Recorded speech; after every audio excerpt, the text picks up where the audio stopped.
Bonjour tout le monde, dans cette vidéo on vous propose de découvrir 6 secrets choquants sur la FIFA.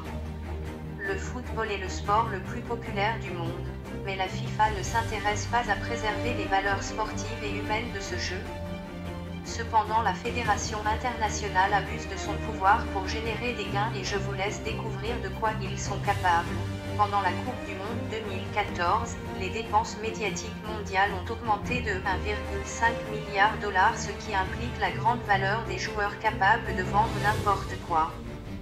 Et selon des sources sûres, une somme de 40 millions $ a été versée en faveur du Brésil et l'Argentine afin de choisir que des joueurs vedettes pour leurs sélections respectives afin de bien promouvoir des produits. Et en plus de ça, plusieurs fans de football ont été choqués de voir Messi, qui représente Adidas, élu meilleur joueur de la Coupe du Monde 2014, sachant bien que plusieurs autres ont été plus performants, ce qui nous rappelait l'année 2013 et le retardement de prix meilleur joueur en monde qui a été remporté par Ronaldo, qui représente Nike.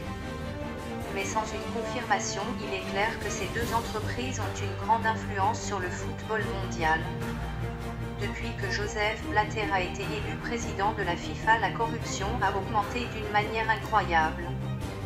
Celle-ci a pris la forme d'une organisation criminelle. Blatter a été accusé de corrompre 18 représentants africains pour qu'ils votent en sa faveur d'une somme dépassant les 50 000 $ et pour clôturer les recherches, il a payé 25 000 $ au juge et lui a promis de doubler la mise s'il réussissait le travail. D'après des rumeurs, une somme arrivant à 500 millions de $ a été dérobée par Blatter et transmise au nom de ses proches et complices. En 2015, le Bureau fédéral des investigations a lancé une enquête sur les fraudes du FIFA et suite à ça, Blatter a démissionné et a été suspendu par le tribunal sportif pour une période de 6 ans. Le Brésil a dépensé plus de 15 milliards $ pour préparer les stades et l'infrastructure du pays afin d'accueillir le mondial. La FIFA a gagné environ 2,5 milliards $ exonérés des impôts, ce qui a provoqué le peuple brésilien qui s'est manifesté dans plusieurs villes puisque les stades qui ont été conçus avec des grands montants sont aujourd'hui presque abandonnés. Cependant, et pour limiter ces manifestations, la FIFA a décidé de donner 100 millions $ de ses gains pour la création d'une boîte de soutien.